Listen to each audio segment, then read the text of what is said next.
Hello guys, welcome to टेकिया sir YouTube channel. और guys, Infinix ने फाइनली अपना चीपेस्ट पॉपअप सेल्फी कैमरे वाला स्मार्टफोन इंडिया में इतना वेट कराने के बाद लॉन्च कर ही दिया है, जिसका नाम है इन्फिनिक्स S5 Pro। यूट्यूब में आपने बहुत सारी वीडियोस देखे होंगे इसके रिगार्डिंग अनबॉक्सिंग रिव्यूज वगैरह की, तो सब अच्छी चीजें ही बताई जा रही है, लेकिन ये फोन में आपको अच्छी चीजें तो मिलती ही है, साथ में बेकार चीजें भी मिलती है। तो आज की वीडियो में मैं दोनों ही चीज आपको बताने वाला हूँ और अपने ऑनेस्ट ओपिनियन शेयर करूंगा क्या भाई ये फोन आपको लेना चाहिए या मार्केट में से बेटर ऑप्शन आपको 10,000 की रेंज में मिल रहे। सारी चीजें बिल्कुल दिल से ऑनेस्टी के साथ में बताऊंगा, तो इसी बात पे कर देना एक वीडियो को लाइक। ये वीडियो का लाइक का टारगेट रखता हम 2000 लाइक्स का। आई होप यहाँ पर आप कर दोगे। सो गाइस, चलिए वीडियो स्टार्ट करते हैं।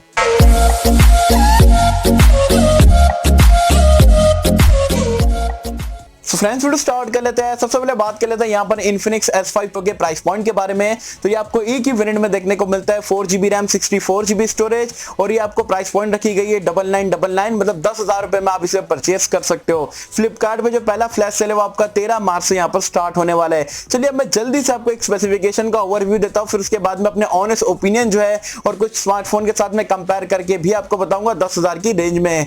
चलिए स्टार्ट करता हूँ यहाँ पर ये फोन के बिल्ड और डिजाइन से। तो अगेन टिपिकल इन्फिनिक्स टाइप का आपको बैक पैनल मिलता है, ग्लॉसी टाइप का है, लेकिन अगेन पॉलीकार्बोनेट बॉडी का इस्तेमाल करा गया है, तो दिखने में आपको एक काफी अच्छा क्लासी टाइप का देखने को मिलता है। लेकिन जो बिल्ड क्वालिटी है अगेन कॉम्प्रोमाइज करा गया है। डिस्प्ले के बारे में बात करें, जो कि फोन का पूरा बोल सकते हो हाईलाइटिंग फीचर है, क्योंकि यहाँ पर आपको 6.53 इंच का एक बेजल लेस वाला डिस्प्ले मिल जाता है फुल HD प्लस रेजोल्यूशन के साथ में। यहाँ पर एक IPS पैनल का इस्तेमाल करा गया है, तो डिस्प्ले यहाँ पर आपको फोन में काफी बढ़िया देखने को मिलता है। पंच होल नॉच वगैरह से छुटकारा मिल चुका है। रैम एंड स्टोरेज के बारे में बात करें तो आपका एक ही वेरिएंट में देखने को मिलता है, 4GB की रैम है 64GB स्टोरेज के साथ में। अच्छी चीज ये कि यहाँ पर आपको ट्रिपल कार्ड स्लॉट देखने को मिलता है। स्टोरेज टाइप की अगर हम बात करें तो यहाँ पर आपको eMMC 5.1 का सपोर्ट देखने को मिल जाता है, और रैम टाइप जो है आपको LPDDR4 का देखने को मिलता है। परफॉर्मेंस की अगर हम बात करें, जो कि इन्फिनिक्स के यार फोन में मैं सबसे पहले तो प्रोसेसर ही देखता हूँ, और यहाँ पर इन्फिनिक्स ने P22 से तो थोड़ा बेटर प्रोसेसर दिया है, जिसका नाम है Helio P35, जो कि आप बोल सकते हो काफी पुराना चिपसेट है। और स्नैपड्रैगन से अगर आप इक्विवेलेंट मुझे पूछते हो तो स्नैपड्रैगन 450 जो आता है बजट सेगमेंट के स्मार्टफोन में, उसके हिसाब का यहाँ पर टक्कर का प्रोसेसर यहाँ पर लगा के दिया गया है। बात करें यहाँ पर ये फोन के कैमरास के बारे में, तो ऐसे तो बैक में ट्रिपल कैमरा देखने को मिलता है। 48 मेगापिक्सल का प्राइमरी सेंसर मिलता है सैमसंग का सेंसर के साथ में। जो दूसरा कैमरा आपको 2 मेगापिक्सल का डेप्थ सेंसर मिल जाता है। जो तीसरा कैमरा है इन्फिनिक्स का फेवरेट लो लाइट का कैमरा देखने को मिलता है। पता नहीं यहाँ पर ये इस्तेमाल क्यों करते हैं, लेकिन लो लाइट है, ट्रिपल कैमरा देना है तो भाई कुछ भी दे दो। साथ में सेल्फी कैमरे की बात करें तो यहाँ पर आपको पॉपअप सेल्फी कैमरा मिल जाता है 16 मेगापिक्सल का।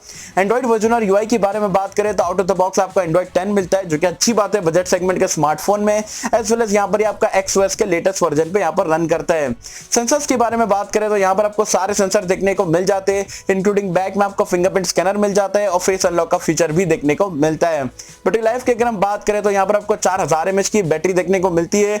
माइक्रो USB का पोर्ट देखने को मिल जाता है, और आपको फास्ट चार्जिंग का सपोर्ट नहीं मिलता है। मैक्स आपका जो है 10 वॉट पे यहाँ पर ये फोन चार्ज हो जाता है। तो ये पूरे स्पेसिफिकेशन जो है आपको 10,000 में इन्फिनिक्स की तरफ से दिए गए हैं। अब यार मैंने बहुत सारी वीडियोस देखा, आपने भी बहुत सारी वीडियोस देखे होंगे, सब मतलब कोई कुछ पूरी बात नहीं कर रहा, सिर्फ अच्छी चीजों के बारे में बात करे, बेकार चीजों को डायरेक्टली हाइड कर दे रहे। यार ये फोन अगर आप देखोगे तो उसमें सिर्फ आपको दो चीज अच्छी मिल जाती है। पहली चीज के बेजललेस एक्सपीरियंस है, पंच होल और नॉच से छुटकारा मिल गया है। दूसरी चीज के भाई पॉपअप सेल्फी कैमरा निकलता है तो वो 16 मेगापिक्सल का देखने को मिलता है। अपार्ट फ्रॉम दैट आपको ये फोन में कुछ भी चीज अच्छी देखने को नहीं मिलती है। प्लास्टिक बॉडी के साथ में फोन आता है, घटिया सी Helio P35 देखने को मिलता है, जो कि 6000-7000 की रेंज में ठीक है, 10,000 में बिल्कुल भी एक्सेप्टेबल नहीं है।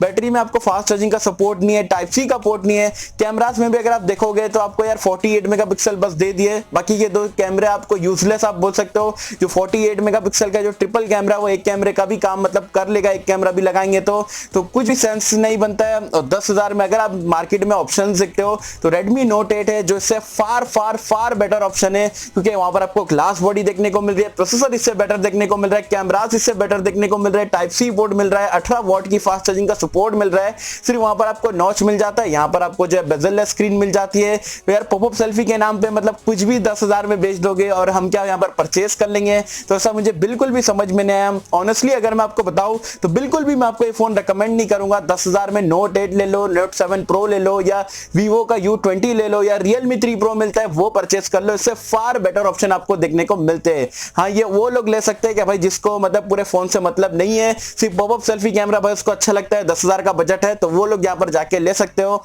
अदरवाइज बिल्कुल भी मैं आपको ये फोन रिकमेंड नहीं करूंगा। सिर्फ पॉपअप सेल्फी कैमरा 10,000 रुपए हार्ड एंड मनी इसमें डालने के लिए बिल्कुल भी एक्सेप्टेबल नहीं है। तो गाइस ये थे मेरे ऑनेस्ट ओपिनियन यहाँ पर इन्फिनिक्स के S5 Pro वाले स्मार्टफोन के रिगार्डिंग। भाई क्या मुझे कमेंट सेक्शन में बताना 10,000 में आपको S5 Pro कैसा लगा, क्या आप ये लेना पसंद करोगे या Note 8 7 Pro, Realme 3 Pro या Vivo U20 के साथ में जाना चाहोगे, मुझे बताना नीचे कमेंट्स में। सो आई होप कि आपको वीडियो पसंद आई होगी, और कैसा अगर आपको वीडियो पसंद आए तो लाइक करें, शेयर करें, चैनल को सब्सक्राइब कर देना।